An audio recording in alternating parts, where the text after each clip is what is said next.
अंधेरी रात, बारिश का मौसम। मेरे चाचा को अपने खेत में कोई दिखाई देता है। वो कौन था, जानने के लिए चलते हैं कहानी की ओर। हेलो दोस्तों, मेरा नाम युवराज है।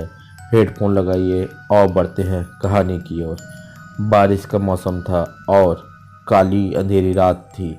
आकाश में बिजली चमक रही थी और हवा की ठंडी लहरें भी आ रही थी। मेरे चाचा अपने खेत में आराम से खाट के ऊपर सोए हुए थे। मेरे चाचा का खेत उनके गांव में जो तालाब था उसी के पास था।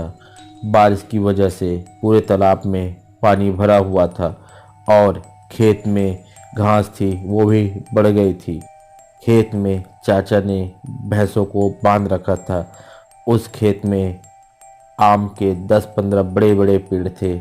इतने अंधेरे में वो आम के पेड़ की डालियां हवा की लहर से लहराती, तब वह दृश्य बहुत डरावना लगता था। अचानक भैंसों ने चिल्लाना शुरू कर दिया। मेरे चाचा को पता नहीं चल रहा था कि आखिर यह भैंसें इतनी क्यों चिल्ला रही हैं। ऐसा लगा कि शायद ठंड की वजह से भैंस चिल्ला रही होंगी। चाचा ने खेत में चिमनी जलाई क्योंकि उन्हें ऐसा लग रहा था कि शायद यह भैंसें ठंड के कारण चिल्ला रही हैं।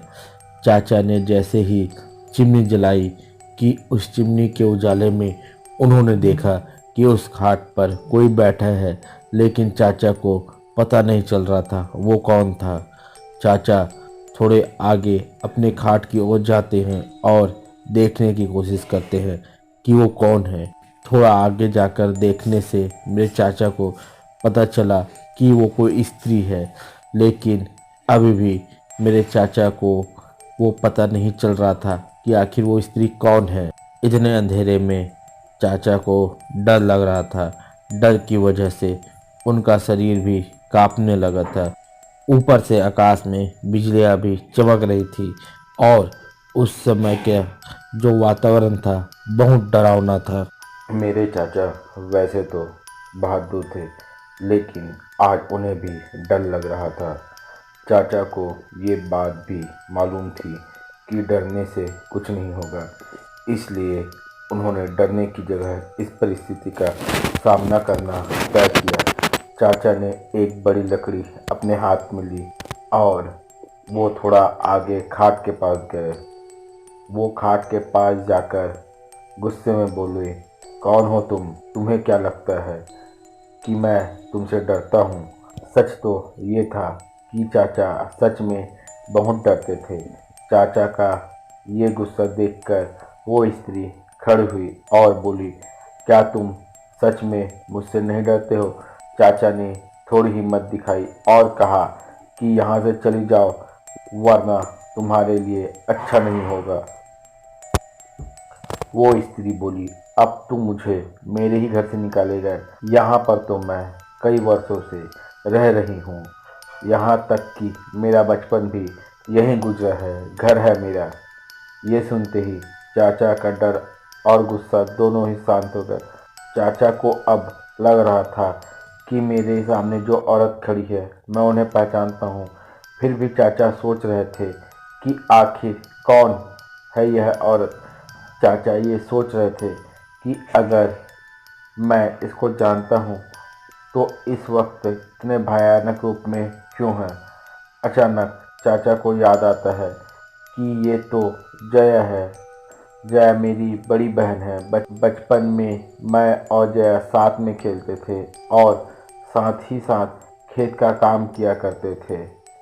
अब चाचा को पूरी बात समझ आ गई। यह जया के बचपन की बात है।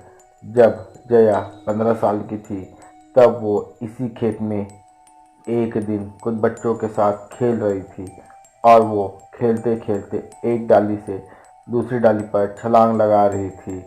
जया जिस डाली पर बैठी थी वो डाली अचानक टूट गई और जया मुंह के बल नीचे गिर गई। ये सब देखकर बच्चे चिल्लाना शुरू कर दिए। बच्चों के चिल्लाने की आवाज़ गांव के बड़े लोगों ने सुना और वहां पहुंच गए। जया को उठाकर हॉस्पिटल ले जाया गया, किंतु तब तक काफ़ी देर हो चुकी थी और जया की मौत हो चुकी थी। चाचा को ये सारी बात याद आ गई थी, लेकिन अब उन्होंने खाट पर देखा, तब तक वहाँ कोई नहीं था। उनको पता चल गया था कि ये पक्का जया की आत्मा है। दूसरे दिन उन्होंने ये बातें गांव वालों को बताई। गांव के एक बुजुर्ग ने कहा कि जब जया की मौत हुई थी तब वो एक बच्ची थी, इसलिए हमने उसे बालक समझ के दफनाया था, लेकिन वास्तव में हमको उसका अंतिम संस्कार करना जरूरी था। उन्होंने अंतिम संस्कार नहीं किया, इसलिए आज भी जया की आत्मा भटक रही है। हमें जया की आत्मा को मुक्ति देनी होगी। यह गांव के सभी लोगों ने कहा, आपकी बात सही है, हमें जया की आत्मा को मुक्ति दिलानी होगी।